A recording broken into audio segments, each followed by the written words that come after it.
are back officially for another episode of the That's Where podcast, and we are shooting live from the home team today, the home space here in beautiful Miami, Florida. Well, it was stormy, but it's still beautiful. I'm excited because I have one of my close friends here with me, Chantel Price, aka The Boss. I'm going to be introducing her shortly, and guys, this conversation is going anywhere between professional, entrepreneurship, and personal. I mean, so much so, we might actually forget that you're here because we're friends in real life. So I hope that you are super excited to tune into today's conversation. As always, please make sure you are commenting, subscribing, and following this page on YouTube. And if you like the conversation, you know of a good girlfriend that could use it, go ahead and share it out. We really are looking forward to seeing this podcast grow. So Chantel, welcome. Thank you for having me. I'm ready for our girl talk, business talk. I'm ready. And nature of the That's Where podcast, it's weird you haven't been here sooner. And it's weird when I saw that the podcast was That's Weird. I'm like, that's her slogan. It's like, It's getting weird. It's getting weird by the moment. So, all right, so Chantel, let's kick off. Let everybody know who you are, where you're from, so that if they're really interested in your story, of course, we're going to link your information to the show notes. They can keep in touch with you. Okay. So, I'm Chantel, a.k.a. Chantel the Boss. Everybody call me CTB.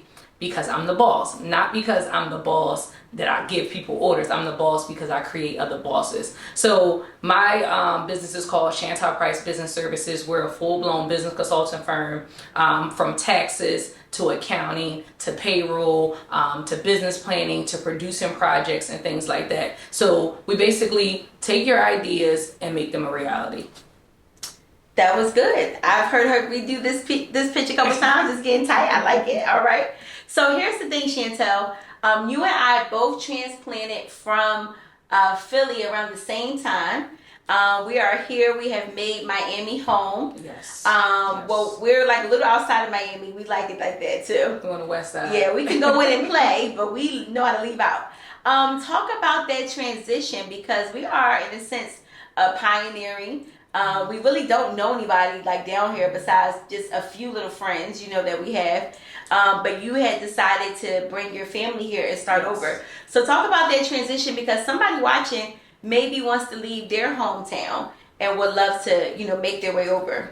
So I would say visit first. Mm-hmm. I first came down here during COVID, and it just felt good. And I read Will Smith's book, and he said the place that you live is just as important as the spouse you have. Mm-hmm. So I'm like, okay, I need to find a place that feels like home, a place where I can create, a place where I can just take it to the next level. So I've rented a condo here, and I used to come back about once a month. Mm-hmm. And then I said, you know what?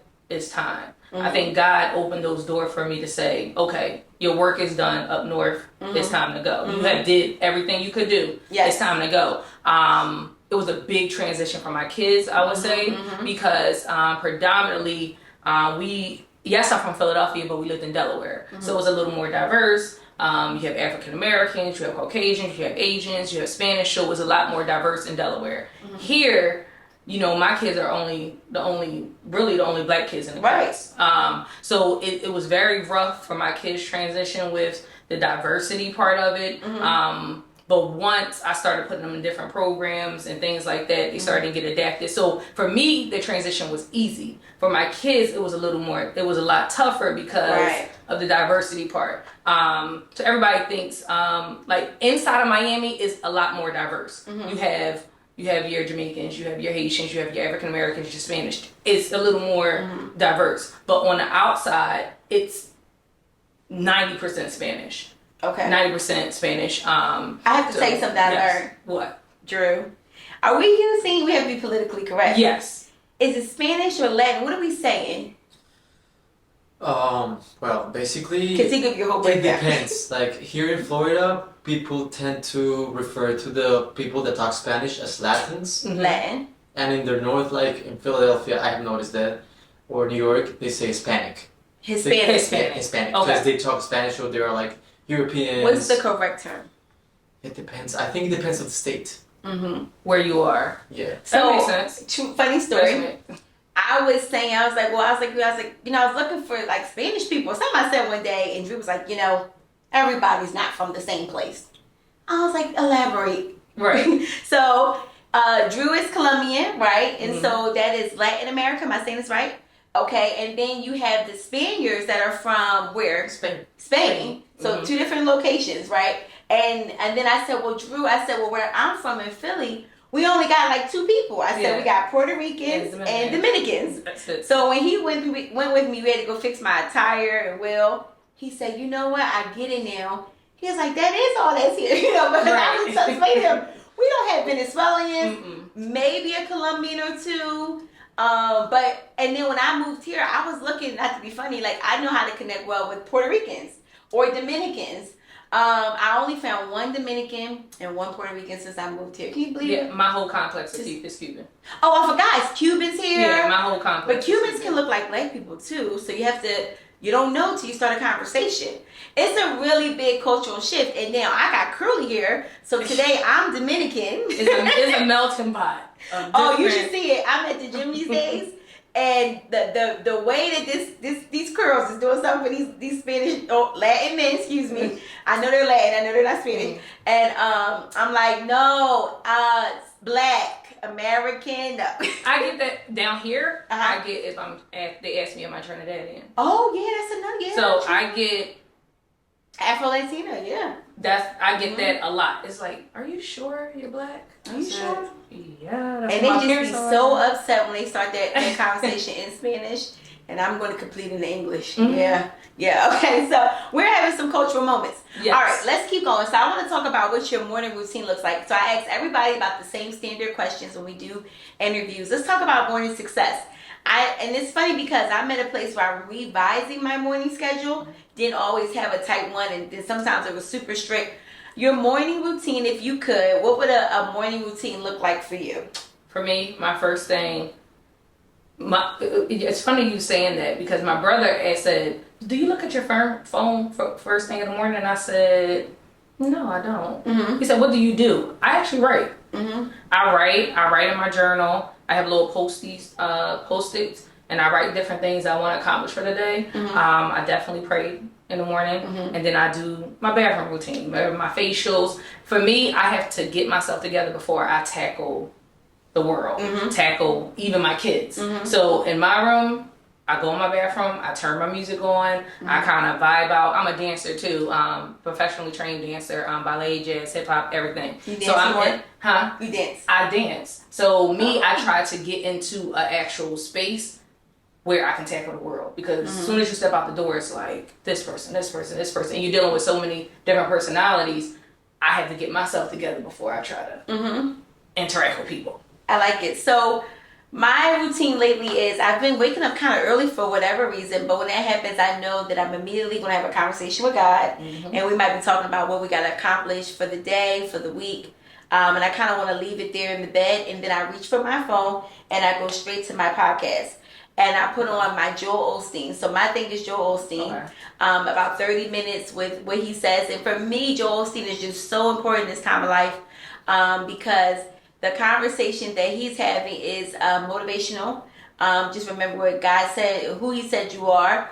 And then for me, it could be just the thing I need to get me like, all right, let's go. I don't know, let's go get some money. Let's go tackle whatever big problem. I feel just so motivated. So then when I get out the bed, I have a dog that's like a toddler that never grew. So he's waiting to go outside and go to the bathroom. He's next on the list. And then I handle myself. I sometimes can't even get to me because he like, you ready? Unless he had a long night at work, it's so funny. I don't know. This is the most funniest dog. Sometimes he sleeps in a little longer, and then I can have a little extra moment because I feel like I know it's like to have kids because I'm like tiptoeing, like if he just stayed asleep. Well, my kids, it's the summer, so they are completely. I call them bums. Sorry, they are completely bums. Summer bums. Summer bums. I came in the house, got my hair done. They're still asleep. It's 2:30. Oh. I said, is anybody going to get up today? We're going to get up when we're ready to go to the pool. Okay. I said, okay. All right. So I let my kids do it. They are very self-sufficient. My kids are very self-sufficient. So scary. How was work today? Right. They do their own thing. I teach my kids, I let my kids kind of do what they want. In a sense of, I don't tell them what to do. I guide them and direct them. And if whatever choice you make, that's your choice. But you won't have to live with the consequences. There could be a consequence. It could be a consequence. So yeah, do what you want, sis. Do what you want, son. But understand, this is what could happen. this could happen if you do what you want. But go ahead. Okay, let's work it out. Yes, let me see how it work it out. So let me ask Seriously. you, what is motivating you? This is a good question. What's motivating you in this time of life? Is it money? Is it relationships? Like, well, how are you measuring your success in at this time in life? For me, if you asked me about 10 years ago, it probably would have been money and success. For me now, it's relationships. I like to build relationships. I like to, even friendships. Friendships, whether platonic, I just need to know that I have the right people around me. Everybody doesn't get access to me. Relationships is real important to me, whether it's business or personal. As far as my business relationships, I'd rather how I connect with you is very important. For example, is this connection beneficial to me? And that's how I look at if I want to do it for free or if I want to charge. It's like, is this? I think I might say free for this time because the relationship is a lot beneficial more than actually the financial part of it. I feel like certain things don't have a price tag in a sense of monetary. It might be, okay, I need this person around me for whatever reason. I need this person around me. And I tell, relationships are very important. I like to be in rooms, but I like to be in the right room. I like to be in every room. So when you ask me certain things like, you want to go here? Who doing that event? Yeah, that's not gonna work for me. I don't like how the way they move. Well, it just depends, right? I think that for me in this season, I know what my goals and objectives are, who plays the bigger picture. And then I also know that I get irritated easily, like my spirit gets irritated easily with certain things. So a lot of my yeses are now nos. And then I think this move has even helped me identify my boundary lines a little better. They're easy to put better in place because I'm not there to say yes to everything. And then I don't have that obligation. I do like being a little out of sight, out of mind. It's a guilty pleasure. That's another reason why I moved here. A lot of people don't have access to me. So before, you can call me and I have to jump and I have to go. Now, I have strict boundaries. And I feel like I had a family member ask me something and I said no. And they got upset. And you know what I said? I said, well, technically you didn't give me a choice. If my no caused you to be upset, you never gave me a choice to begin with. So I'm clear where I say no because yes is expensive. Yes can cost me my time. Yes is expensive. Yes is expensive. It can cost me my time. It can cost me my money. It can cost me my mental. If it's not conducive to what I want to do, everybody use this term like when we were younger. It was like you're being selfish. You're being selfish. I feel like selfish was put into a negative term, and it's not a negative term. It's okay. I want to be selfish with my time. I want to be selfish with the things I want to do. It's okay to worry about me. So I feel like I don't even answer questions right away. I have to say, can you give me a second? Because I need to evaluate if I want to say yes or no. And the yes really has to be beneficial to me, I feel like. Let me think about it. Give me about a couple hours. But that impulsive yes is like, why the heck did I just say? Yeah, I'm not dishing out those yeses. So I'm definitely chill with the yeses. Yes. It's more no's lately. So let me ask you this, because we're going to shift to the personal piece in a second. Hey ladies, have you heard of the Women of SLD mentorship program? So we are kicking off on Tuesday, August 1st, and we want you to be a part of the program. So listen, we've already started enrollment, but by the time you see this commercial, you will be able to get into the program. Here's what you have to do. Take a look at the notes below and definitely learn more. I would like for you to do a couple of things if you can. You should probably take a look at the replay of the info session to really know what you're getting yourselves into. And then there's an opportunity for you to either pay in full and get some complimentary phone sessions with me, or you can do a payment plan and be included in our program. And it also includes a live meetup in Philadelphia in October. So we're looking for dynamic women that are looking for mentorship, professionally and personally, and that are excited to grow. This is a once-in-a-lifetime opportunity. I literally only do this once a year, and just from who I'm seeing signing up, I'm really excited about the program, and I'm more excited about the cast of speakers that are going to be a part of this program. So ladies, if this is for you and this is your growing season, this is your mentorship season, I want you to learn more, register, and I look forward to seeing you Tuesday, August 1st, 8 p.m. Eastern. So today is July 13th, 2023, and the question of the hour is, what is your relationship status? And then we're going to go from there. Is it an in-between? Is he single, married? It might be a yes. Well. Wait, all right. Let's say in-between. Okay. Because I feel like I'm dating. I'm dating. Is there a number one spot? Kind of, sort of. Is it number one spot? Is it a number two spot? Kind of, sort of. Oh, okay. Is it the number three spot? Kind of, sort of. I feel like when people say dating in the terms of, people automatically say sex. In a sense of, if I say I'm dating three guys, it's like, you're having sex with three guys? No. That's not the case. Right. And I even tell my 16-year-old that. I've really told her, do not get in a serious relationship right now. You can date multiple people. You do kind of meet your first love between 16 and 18, I feel like. No, that's a mess. That's the puppy love. That's a mess. I don't even want her to get introduced to that, because honestly, that first person you fall in love with, that's the first person most likely you want to have sex with. So that's why I'm telling her to date, to see what exactly that you want. Right. For me, I'm in the middle. I'm not, I guess I'm single per se, if that's the term of single, but I am dating. I do have someone that I'm highly interested in. Honestly, may the best three win. Apply the pressure. Not the best three. I mean, it's three of them. Y'all watching, because the one that's watching got the advantage. But nobody knows who number one. No, but people know. They know. Maybe. But that's how I am. I'm very transparent. As you know, I'm the friend that's going to be like, yeah, sis, that's not going to work. That's not going to work for me. And I'm like that with guys, too. That's not going to work for me. You know what I realize? Every time I do these tapings, which is about every few weeks, my life is just changing with the people. Let's see what's going on this week. See? I think for me, I feel like first, how many people are you dating? Oh, that's a good question. I don't know, child. I cleared it out.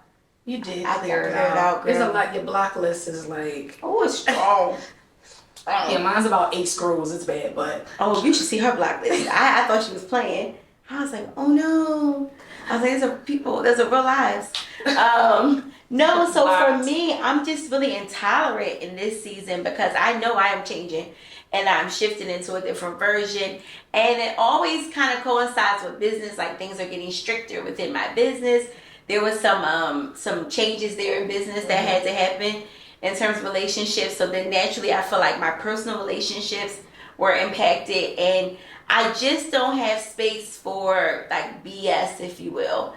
And what was happening was I kind of just let people hang around too long, because I'm so busy. I had not even realized that they probably should have got eliminated sooner. I'm going to choose my business and the success of my business over figuring out your foolery any day. But now that I've got some time, because I'm being intentional about things, it's like you just don't even fit in this equation. And it's bittersweet, because some of these people I really like as people, but they just don't have it to be kept into the next season. Because you're growing. Yeah, they wouldn't be able to even keep up. Were they okay for the season you were in? That's why you liked them? Oh yeah, I think they were perfect. But I have realized a few things. So what I would like to transition to is a softer season, softer version. And if you don't allow me to be soft, it's not going to work. So what's happening is, or what had happened more so, was that I was feeling very masculine. I had a lot of masculine energy that I was giving off. That's the Philly in you, though. Well, no. So we got different things. No. Some of our friends are masculine. I'm not in masculine essence. No, we have a thing of survival. Yes. In Philly. So my survival looks different. So let me explain it. So for me, when I was dating, And because I think I'm a woman with money, I'm like, oh, I got it. We could just. And what happened was I wasn't allowing men to be men. Okay. And so I was always quick to the draw. I think I even did it the other day when we went out, and I didn't know I did it until you made a face. See, I told you it's gonna get personal. So we went out. We don't say names. Go ahead. I'm not saying names, but I know what we you're went out talking about. recently, and I had bought a shot or a drink or something, and you went in your pocketbook and got the 20. and I did. Now I will say returned the favor, of course, but I should have never reached or grabbed. Here I go again, because I am into, keeping the party going, or I'm having a good time. And I know it did it. I know it made me reach. I got to tell y'all this is good. This is like a psychology moment. So if you recall with that same individual, there was something that struck me about that individual that reminded me of another individual. You said that. Your type? Well, it's not. I have different types. But that type. You don't. No, I do. If we put them all in the lineup, they're not all the same. No. Think about it. Who one shall not be named does not remind you of another person. You have a type, I have a type. And you only But you really stick with your type more than I stick with my type. I do. She her type. We can pick out her type from 3 blocks away, child. Yes, I do have a type. I'm like, she got a type. No. I have multiple types. I think because you know what it is? Okay, here's the thing. That's weird. I know. The underlying theme is that these men are charismatic. They don't look the same though. But they're charismatic. They don't look the same. All right. Okay. I'm giving it to you. So let's keep going. And when I tell you this is like a prototype of a type, it was scary. But when he started talking, I also had some non-negotiables. And one of my non-negotiables is if you're in a relationship, if you're married, I don't care if you say you're just living with your baby mom, whatever. I'm not interested because I'm not second. So when we got to talking, I was like, damn, he was going to be fun. But what happened? You said he had a relationship. Yeah, he tried to water it down. I'm not stupid. So and now I'm in real time keeping it real. I'm very proud of myself. I'm like, so we gonna enjoy this moment. This is what I said. You should have saw his face. I said, but the moment will end like after this. But I'm happy that he was like, we're going into that season. Yeah, I think I feel so relieved. I don't gotta play along in text. I don't gotta go against my values, because I knew that when he was honest, which I appreciate. You see, my thing is, if a girl was to ever call me or text me, and I don't want to lie, like I did know, I don't even want to play that scene. But we can also give him respect, because I feel like too many men take the choice away. My biggest problem is when you take the choice. Meaning, what does that mean? If he told you that he had a girlfriend, that was your choice to say, hey, I want you or I don't. Now, he was honest, so I don't like the fact when guys say, no, I don't have anybody. And then they wind up having somebody. You took the choice away. Now I can't respect you. I respect you more. People don't understand. And even though it might hurt people's feelings or whatever the case may be, when you are direct and straightforward and tell people the truth, they can live with that because you gave them a choice. Taking a choice away from somebody, I lose a lot of respect for you. So I was married. And when you said something about certain stuff you used to deal with and certain stuff that you deal with now, I felt like when I was 25 at the time when I got married, I got married about 29, 30. But when I started dating him, we were a great match. But guess what? I started growing. I started growing and I started growing. And, sorry, people say, like, why didn't your marriage work? I said, because I changed. And they was like, you're taking the blame? Well, technically, not really, but I guess technically because I changed. He was still the same, but I was constantly keep changing, and there were certain things that were starting non-negotiables and started to be deal breakers. Like, I don't like that anymore. I liked it at 25. I don't like it at 30, and certain stuff I don't like at 30.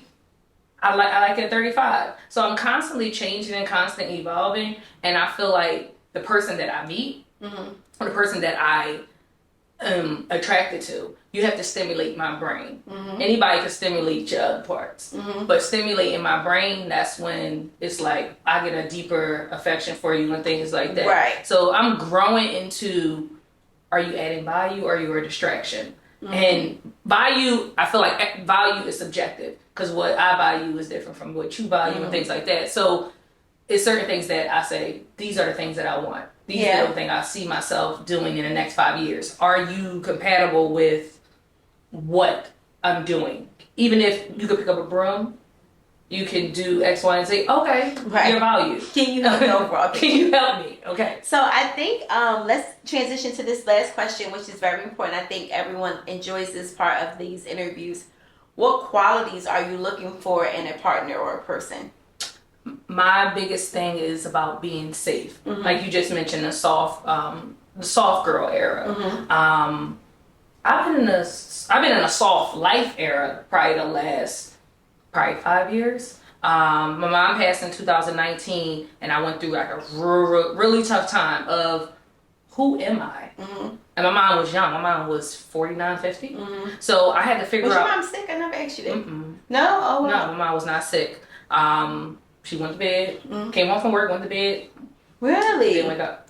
Wow. And that was a real hard time. So I had to figure out, and you start to reflect like, am I gonna die at 50? And then you start to really try to figure out who was am it I? aneurysm? Did they ever say? You know? It was they did an autopsy. I forgot what they said, but it was I'm always at access because there is something about black women in the 40 to 50s, and I just have seen it too many times where it's a sudden death.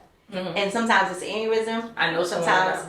Yep, I actually know quite too many people. Could be stroke, and sometimes it's stress related. I ask these questions because I mean, you know, we're high performing women, and I be thinking, you know, sometimes I'm like, wait a minute, what's this little feeling right here? What's this? Well, I have major high blood pressure. So I was 30 years old when I found out I had high blood pressure, and that was because I got pregnant with my son, and I had preeclampsia. It was a real bad pregnancy for me, and they told me if I delivered, my blood pressure would skyrocket. No, down. Oh, go down. It would go down if I deliver him. I had to deliver him early.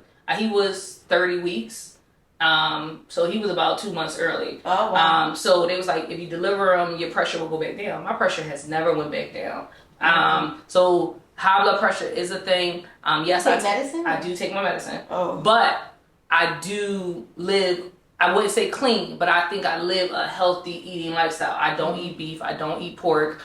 Rarely eat chicken here and there. I rarely eat turkey. I rarely eat meat like that. But I'm starting to eat more healthier.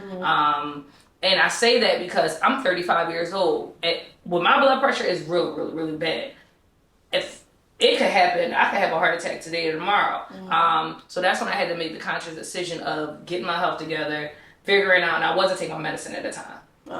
Making sure I take my medicine, and that's part of my morning routine too. Just, I feel like taking care of yourself. I want to be here for a long time. Here she goes. I know I'm old. Do you know I have the 7-day pill counter? I need to get one. So every day I have all my vitamins and my pills. Yeah. And it's a circle, and I fill it up on Sundays. And I feel really accomplished, and I just tip my little spin, and I take them out, and I refill for this trip coming. Now you realize why your grandmom did it? I am really old. Like, I'm on the phone, like, yeah, girl. Just counting out every one here. So, and I gotta do it in the morning, because if I start my day, we won't be taking my You guys get one of those things, because I think you will be more motivated. It's sectioned off already. And you do feel accomplished when you get them done. Like, I know I'm being intentional about my iron. I get my blood work every twice a year. Okay. Ever since I had that weight loss surgery, and some of my labs came down, got better, so I was excited about that. I was like, oh wow, I wonder. I mean, it was like a small move, but we'll take the move down instead of the opposite. And I think that even just being in Florida, it does require you to be more active. Yes, it does. It does. Everyone is working out. Everyone is getting fit, and honestly, when I came down here, I was about 180. 180. I'm about 157. Yeah. You're moving. You're working moving constantly. It's hot, so you constantly sweating. Up north, you can kind of hide it a little bit, but down here, it's like everyone has on shorts and a shirt. Do you want to be the? And you want your shirt tied? Yes, you want your, and that's a personal preference. That's my thing is, you know, I wanted my before my baby weight. Yes, I like the little thickness. My son gave me some boobs. My daughter gave me some booty, but it was like, okay, sis, get it together. What is my dog? Get it together. What is my dog giving? Like nothing. Okay. I have a conversation with you over nothing. Yes, I'm talking about the kids definitely give you yes some good. So let me ask you this. So we're going to wrap up. Let me ask you this. So for someone that's watching this and they're between just really figuring out their personal life and their professional life, what is some advice you would have given your 21-year-old self? Be patient. Mm-hmm. But remember, we at 20 years old, we didn't have Instagram. Not too much. We didn't have we had Facebook because that was a college thing at first. We didn't have social media. My thing is be patient. I feel like everybody's see the ending process. They don't see what you went through. But I like how, even on my platform, I'm showing you what happened. I'm showing you when I started my business. Still was on food stamps. I'm telling you, when I started my business, I had a repo. People want to quit their jobs right away. Like, no, entrepreneurship is hard. Can you think about, remember, a 9-to-5 person can do what? They can go to work, get their check, and keep it moving. No, if I don't work, I don't eat. I have 3 kids I have to provide for. I have things that I want. And my ultimate goal is do what's best for you. Create a life you don't have to vacation from. Most of the times, people be like, "Are you going on vacation?" For what? I mean, my life is really a vacation, but I created that. Be patient, and you actually have to do the work. And too many times we try to rush because we feel like we're in control. I always say God is in control. God is in control. You're trying to skip the process, but He's not giving it to you because you're not ready to receive it. You can't receive it. There's no such thing as skipping steps in success. Like, you got to think about it. God gave you $1,000. You blew the $1,000. Why would God give you $10,000? Well, He can't trust you, so you don't get more. You can't get more. So I feel like we have to do the work before we ask God for stuff. We have to do the work. We have to. Let me ask you this. So let's just pause for a second. When did you become an entrepreneur? What year was that officially? I'm 35, so when I was 20. 20. If you could do it all again, would you choose entrepreneurship? I would. Every time? I'm going to tell you why. Freedom. Freedom to, yes, I still have to do different things on a schedule, but it's freedom to say, my friend asked me to go to Jamaica this weekend. I said, oh, okay, let me fly in my assistant to watch my kids and I'll go. So the regular 9-to-5 person can't do that. I like to be able to do what I want when I want and be able to see my kids off at school. I take my kids to school. I pick my kids up from school. I drive an hour to acting class on 2 days a week, Mondays and Wednesdays. My son has baseball Thursdays, Tuesdays and Thursdays. So those things I don't want to miss. I'm a very active parent. And I like to just do what I want. And I appreciate that. My parents made every event I had going on, but it was like, I gotta take off from work, or I gotta do this, or I gotta do this. No, I wanted some freedom to kind of see my kids grow and be able to say, you want to go to happy hour, or you want to go to brunch on a Tuesday at 12 o'clock. And I could bring my laptop and bring my phone, and But I always wanted to create a life I didn't have to vacation from. I like it. Yes, I think everyone that's thinking of entrepreneurship, it definitely looks very glamorous. It's not always glamorous.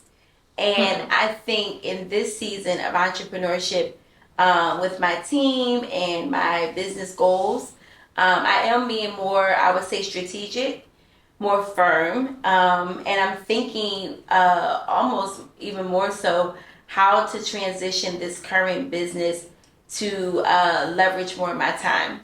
And so right now I feel like I'm really a lot in, but I knew that was the nature of us going back into repayment with student loans. But I also know that I do like just picking up and going. I'm like, how do we get back to that version? And I'll be a happier version at that point. So yes, a lot of changes coming. I think it'll be discussed as we go through different episodes, different solo interviews, different. I know that I almost can feel there's a tone and a shift even on social media about people talking and promoting their business. I see it. Seems a little more quiet. I feel like it's quiet. More reflective. I feel like the height, and we're going to be real transparent. I feel like the height of social media was during COVID. It was during COVID. Remember, I don't Everybody care. was inside. Everybody was inside, but also everybody had a lot of money. You could say whatever. Oh, the fake monies. Right. It was real. No, it was real money. It but was. wasn't Real. I feel like it was real. real Now, mm-hmm. you got the money, whatever. What What did you do with it? The thing is, people didn't do it. My biggest issue with social media is lifestyle marketing. That's a problem for me. What happens with and this is as a business consultant, what happens with lifestyle marketing is you have to keep up with the lifestyle. Once you can't keep up with the lifestyle anymore, you get quiet. So I feel like people are quiet because at some point you started with the lifestyle marketing, but how many private jets can you do? How many? Well, I think you should do. So here's the thing. I think you should do the things that truly make you happy. So when I got some money, I found out that yachts and boats make me happy. That's my thing. Well, but you said why I got quiet. Oh, it got quiet because if all you're selling is lifestyle, then that's weird. You know, that's not sustainable. I think that you can enjoy lifestyle while making money. What I realized is lately, I think for like almost the last 6 months, if not more, I've been intentional to not post lifestyle. Even though my lifestyle is still fun, I haven't posted it because I want to, note that there is a economic shift happening in our country, and I almost feel like it's a little insensitive to post certain things when there are other people that are in your community that may not be able to enjoy what you're enjoying, depending on how you're posting it. Okay, I get it. Like if I post, for example, the Lamborghini, right? But I'm advertising a program that can gear towards you getting one or something. I mean, it's not always realistic to say because one banks ain't giving out that type of leverage. But I feel like if it's the goal, if you started with lifestyle marketing, it can be the goal. I think everybody's target market is no offense. It's people that's looking to build a dream and people that's looking to elevate. So remember, people think of elevation with cars. People think of elevation with designers and houses and the lifestyle. Right. So if it's called marketing, I get it. But at some point, if you're not bringing in enough revenue to continuously you start to back off or you start to feel down like, oh, like how can I, what can I do? It needs to be a shift. But there is a shift. I don't feel bad about posting because God, I worked hard for this. I work hard for this and my community needs to know. I started with my kids, I had a kid at 20. I started with my daughter. That's why she gets a lot of stuff because she was with me when I had nothing. She was with me when we lived in a 1-bedroom. She was with me when I had a Chevy Impala. So there are certain things. Thank you, God. Thank you for these blessings. But also, I worked hard for this. And it's not about that word humble. I do not like the word. It's very, be humble. No. Right. No. You can be grateful, but I think humble is a very watery word. And it's used mostly towards women a lot. You should be more. No. Go tell that to this gentleman over here. You could be excited for the things that you worked hard for because people don't know what you had to do, and that's what I had to do to get here. Right. I've been in business for 15 years. I didn't start making a profit until year 6 or 5, and it's like, yes, I'm gonna buy my Range Rover. Did that bother you because I pulled up at my office with a Range Rover? That is clearly your problem. But I worked hard those nights and those days where I'm up all night. Right. And I want to enjoy the fruits of my labor. And why shouldn't we be able to enjoy the fruits of my labor? Your labor. Yeah. And you will. All right, so guys, we're going to wrap up this episode. First off, Chantel, thank you so much for the Thank you for transparent girlfriend moment, entrepreneurship moment. A lot to learn from you. Always love learning from her, with her. You got to have some people around you that are tracking in the same direction. You can get there quicker. So guys, I want to make sure that you go to the show notes, follow her, connect with her, and just explore what content she has. And then we have some more episodes and interviews coming up I'm really, really excited about. The thing is, guys, I need your feedback. So in the comments section, talk about what you liked about the episode. Talk about more what you want more of. If there is a guest or someone I'm affiliated with that you kind of just need to see on this podcast, so we can interview how we only can, make sure you comment that as well. So follow on Instagram also the That's Where podcast. That's where we're going to be posting little clips and, you know, just updates for you as well. So until next time, guys, don't be weird. Make sure you catch up on all of our shows and content. Share it with a friend. We love and appreciate you, and we will see you soon.